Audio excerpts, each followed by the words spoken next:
1 of Marvel Legends was pretty exciting. We got these multi-posable action figures of superheroes we'd never seen before.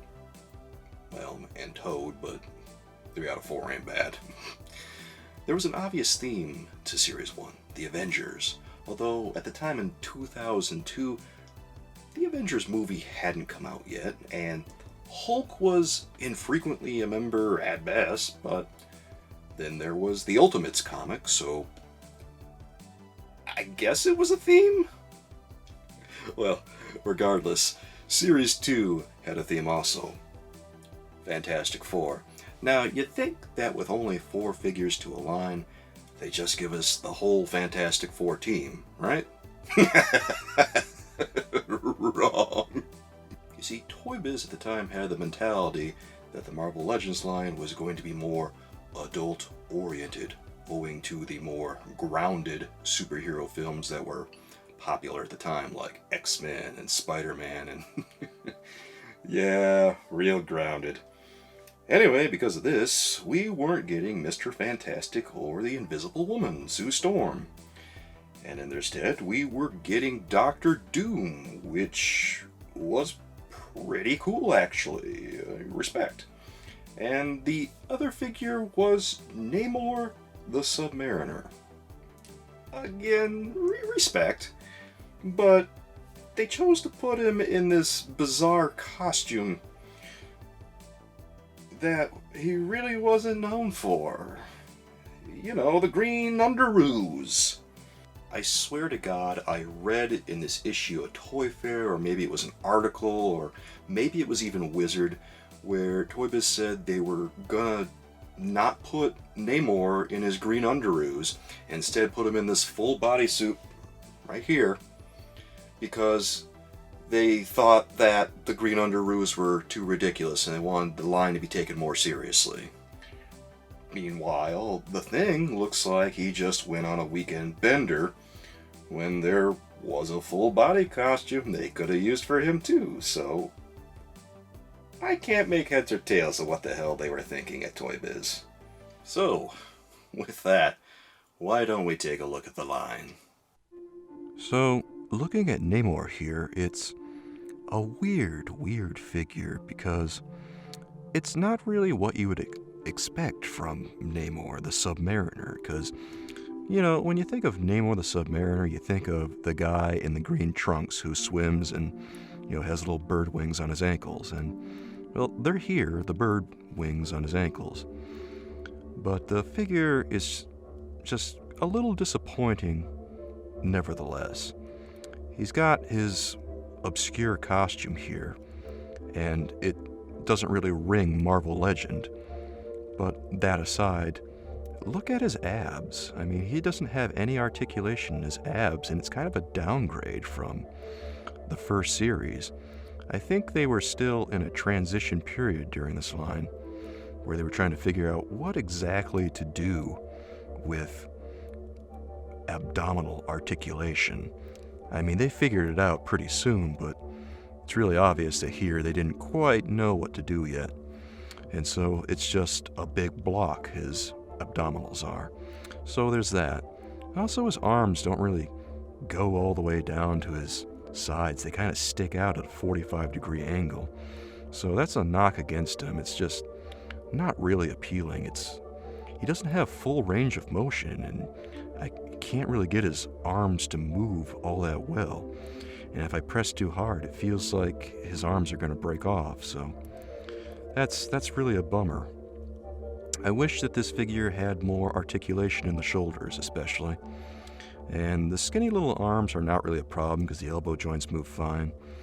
And the head, you know, it works pretty well. It's got what looks like an increased range of motion from Iron Man and Captain America, I think, so I can't complain too much about that. And the legs move fine, but the abdominals and the shoulders are really what sets this figure back and keeps it from being a really enjoyable one. Again, I'm not a fan of the costume, but that's not really the issue here. The issue is the articulation. On the other hand, his sculpt looks, well, it looks like Namor the Submariner, honestly. The arms are maybe not the best representation of Namor, because Namor in the comics, he looks a little bit more jacked than this. Here he looks rail thin, and it's weird. He looks like he needs to drink a few protein shakes and hit the gym. This guy is alright. It's okay. I'm trying to find redeeming qualities about it. And, well, one, he comes with a cool accessory. He's got his trident. And that's pretty decent. It's just that, it's got the sort of problem that you see with every trident where the ends of the weapon around this time when Toy Biz was making Marvel Legends, they kind of bend and go everywhere, so that's just a problem that happened all across Marvel Legends. You saw it with Wolverine's claws, you saw it with I think Deadpool's swords too. Any plastic weapon that a figure came with, they would inevitably be a little misshapen because they were probably using they were using more durable plastics than yesteryear, because yesteryear weapons tended to break a lot, but these, even though they were a little bit more durable, they didn't hold their shape quite as well. So, there's a few trade-offs for durability. Oh well. He's got a pretty cool base too. Unfortunately, it's not really all that easy to use, because I'm trying to get him in the base. I've tried for years to get him in this thing, and I'm afraid to really press it, because I'm afraid that if I press too hard, the base is just going to break. So I've never been able to get him on this little wave of water here. It's just far too stiff to get him in there, and it's not happening. So I'm just gonna press him in there the best I can, and leave him there with his trident that he doesn't really hold all that well. That's another knock against him, frankly, is that you try to put the trident in his hand, and he's got two hands that make grips, right? Well, you try to put it in there, and it just doesn't grab. It doesn't grab. So, what? It doesn't grab the trident. There's no good place to grab it. There's a little spot for a handle on the trident, but his hand doesn't fit there. You can grab around the shaft of the trident elsewhere, but it doesn't look right then. He's supposed to, grab with two hands, and then, fly a little bit. But, yeah, that doesn't really feel possible here. I don't know why, but I keep getting distracted by Namor's weight belt here. The paint job is decent. It's not splotchy or anything, so it looks good. It looks good. I'm not gonna knock him for the paint job here. It's very detailed. It seems a little bit softer than Series 1's figures. And I think they got the paint job down a little easier. He looks like he's been smoothed out in comparison to Iron Man's gold or I should say orange and yellow paint job on his suit. So here's the comic that was included with Namor's figure. And the first thing you notice is that the costume he's wearing on the cover of this comic looks a lot different from the figure. Namely, it's blue, and it has yellow wings. Why didn't they include the wings? That would have looked awesome. But I guess whatever, man. It is what it is. And what's really weird is as soon as you open the comic, you notice that Namor's wearing his classic costume for the entire comic. You flip through all the pages, you see him doing all this stuff. But this costume that they decided to make a figure out of doesn't appear until the very end of the comic. So it bears the question of, why did they choose this comic? I don't know. I would have put Namor in his green trunks, and then I would have included a comic of the battle between him and the android Human Torch from back in the late 30s or very early 40s, something like that. I think that would have been a much better choice for Namor's comic than this. I didn't even know this existed, and it's kind of neat, but it would have been nice to see Namor in his green trunks and had a classic comic like that first. Namor the Submariner. We didn't really get a lot of action figures of him at the time. There was one in the Fantastic Four action figure line based on the 1995 animated series that I just told you guys about. And that line had some really great action figures. They had a really solid lineup of guys that we'd never seen before. Just a great line, honestly. And I never had him, so yeah, I still don't have him now. And there was also a Spider-Man the Animated Series Namor the Submariner too, and I don't remember if he was ever on the series, but he was in this spin-off line called Web Splashers. Whatever. Well, the Human Torch is a little weird here. I don't know what to say about the Human Torch. Like his design. Let's just look at his design first off.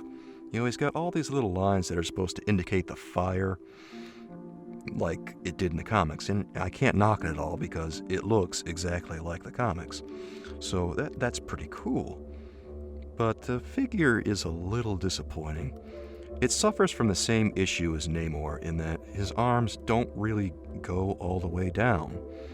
What is with this shoulder joint that they were using in Series 2? It is a killer. And, I'm afraid to press his arms down any further. While I was playing with this toy, trying to show off the articulation for the video, it felt like I was almost going to break him. So, I had to take it a little easier with him. Unfortunately, the Human Torch's head does not move all that well. He's got the same sort of head joint from Series 1. How Captain America and Iron Man's heads didn't move around all that well. That's the same thing we got going on here, and it's really disappointing. His arms otherwise move really well. He just looks, again, really skinny. Why is he so skinny? Like, does this guy just not eat? This isn't a Marvel movie, Human Torch. Go ahead and get yourself a sandwich, bro. I mean, you're the Human Torch. Make a panini.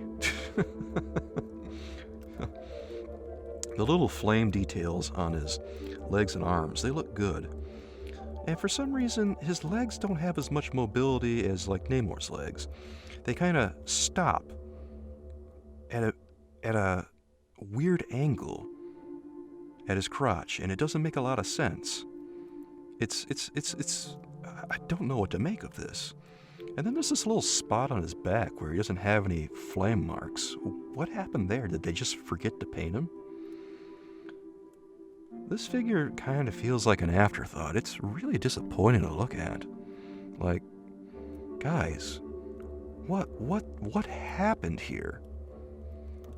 I don't know. Maybe they ran out of time while they were sculpting it. Maybe they were just playing around with some ideas and, they had to get it ready for launch and they just didn't have any more time. I have no idea, but I really expected better for the Human Torch than this.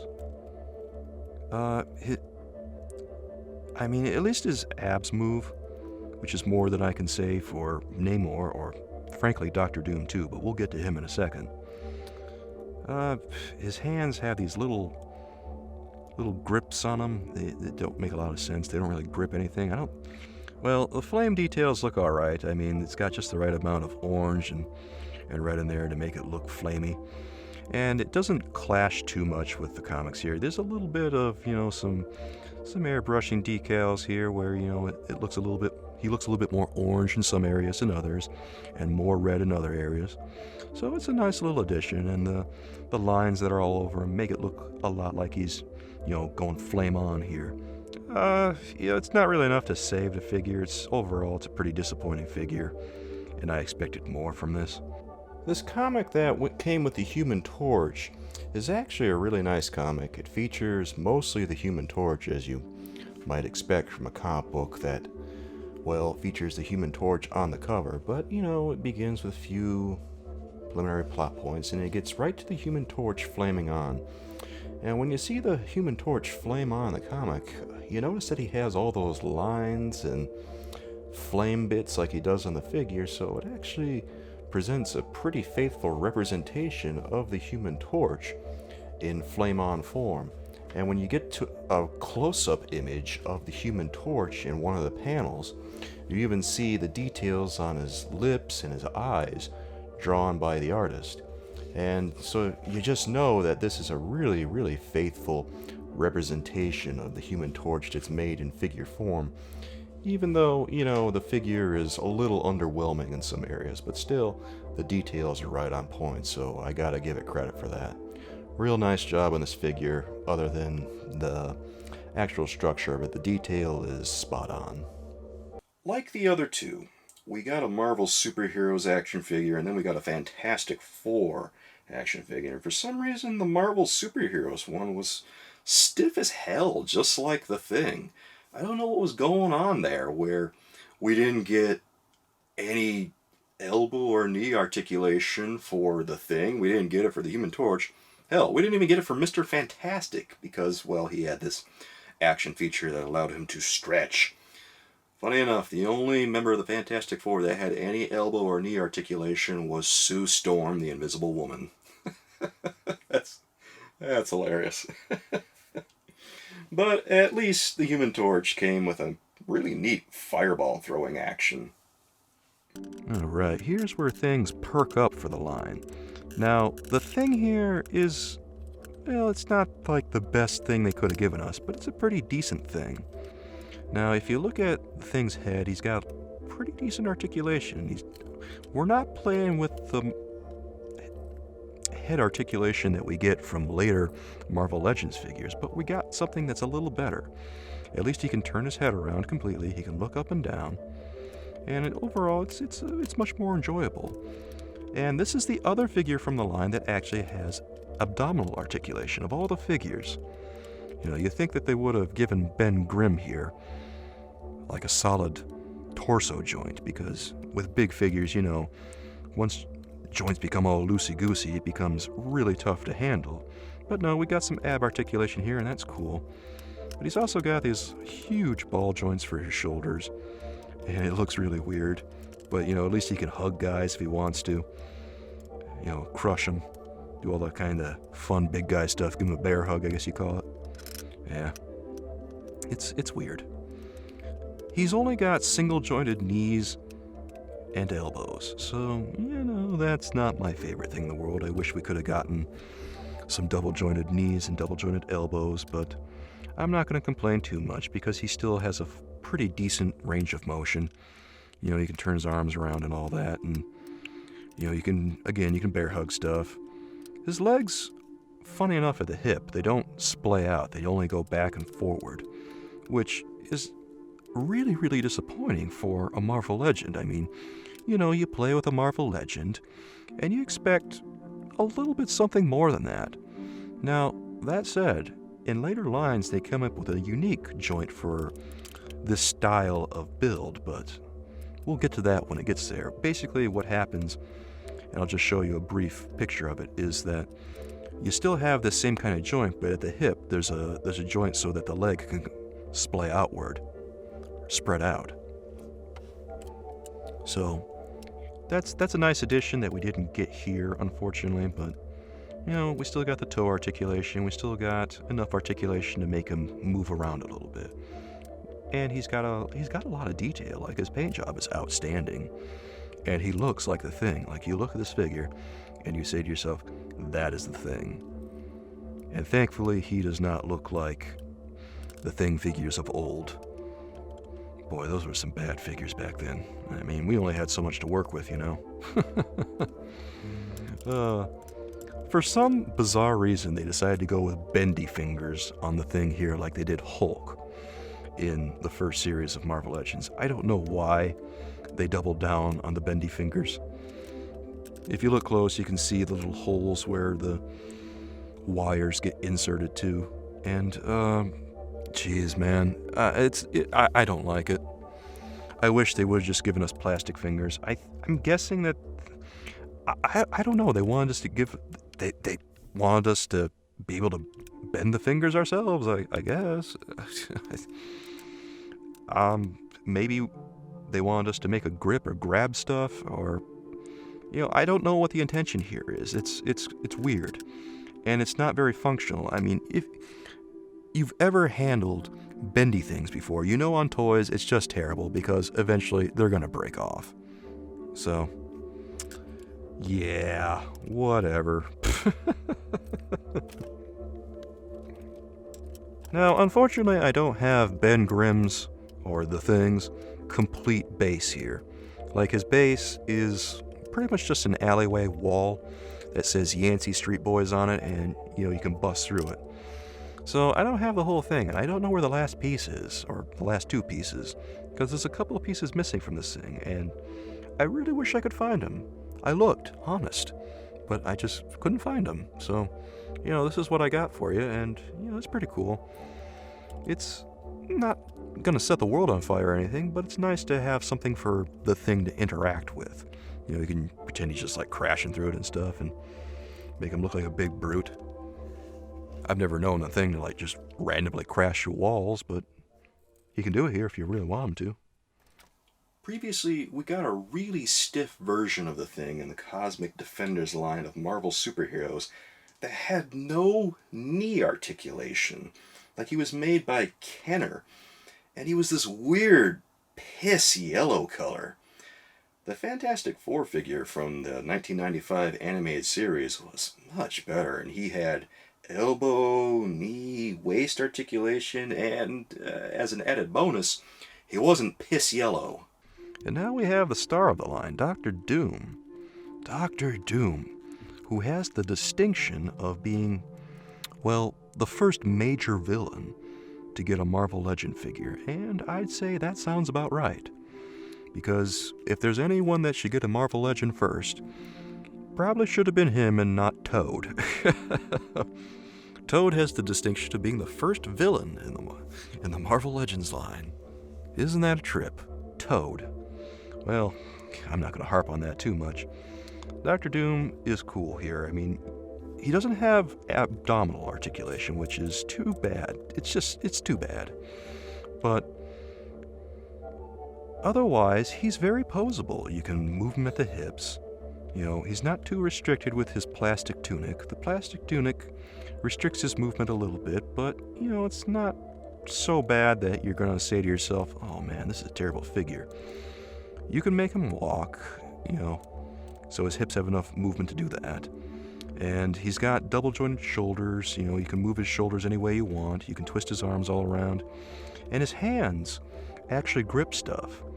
He's got a little gun on his hip, and it's actually secured by a piece of rubber that has disintegrated over the years, which is just a byproduct of a toy that existed back in 2002, But anyway, you can take it out of his little holster on here, and you can put it in his hand, just in case you want to have Dr. Doom pop a cap in somebody. But otherwise, you can just pretend Dr. Doom is blasting lasers at people, because his finger, if you stick his hand out, looks like it's doing that classic pose that you saw in all the cartoons and the comics and stuff, where he would just blow people away with his laser and stuff. And it's kind of great. I really like that. And his mask is removable too, so you can see Dr. Doom's face. I think this is like the first time that's really been done on an action figure like this. I don't recall an action figure ever doing that before, but here you can do it.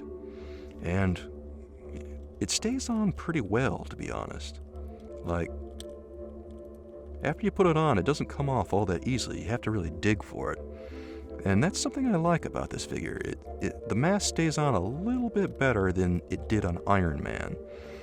Iron Man has a little bit of a habit of the mask falling off on a lot of Iron Man figures, but not on Dr. Doom. Dr. Doom's tends to stay on better. Maybe it's different for some people. There's always a chance that Dr. Doom's mask always fell off on some people, but my Dr. Doom here, he's been pretty solid. If you lift the cape up, you can see, he's got a little jetpack on his back. That's a nice little detail, too. The jetpack on Dr. Doom's back. People forget that a lot, that he's actually got a jetpack on his back that he can fly around with. And I completely forgot about it myself until I looked at that and said, oh, yeah, that's right. Oh, so that's just a really nice detail from Toy Biz to add there. And, his paint job is okay. His armor suit looks very metallic. So that's a really, really nice job there regarding that. But, his cape is a little splotchy. It's not the best. The craftsmanship is a little lackluster there. And, if you pull the cape up and look at it from behind, Usually he would hide most of it, but if you look at him here, you see little splotches of silver paint here from his armor. And it looks like they were just kind of putting it on him without waiting for the figure to dry. Which might be the case, I have no idea, but yeah, they didn't do a bang-up job with the paint job on the cape, but elsewhere on the figure, everything looks pretty decent. Overall, I'd say it's a really nice figure, and I'm really glad to have this, and this is a really good first representation of Doctor Doom. He comes with a base, which is a platform from one of his castles in Latveria. So, if you want, you can pose him on that, and you can put him on a wall someplace if you really feel it. And it's it's neat. I've never really used it, but it's nice to have, just in case you want to mount him as a statue or something. You always had that option with these early Marvel Legend figures if you really wanted to. The comic that comes with Doctor Doom is not super accurate to the details on the figure that's released, but it looks correct for the most part. Obviously, the comic is a lot brighter than the figure is, and I wish that the figure reflected that more. But I can't be too hard on it because all the details otherwise seem like they're in the right places. I just wish that it had more of a comic book feel than a strictly realism type feel.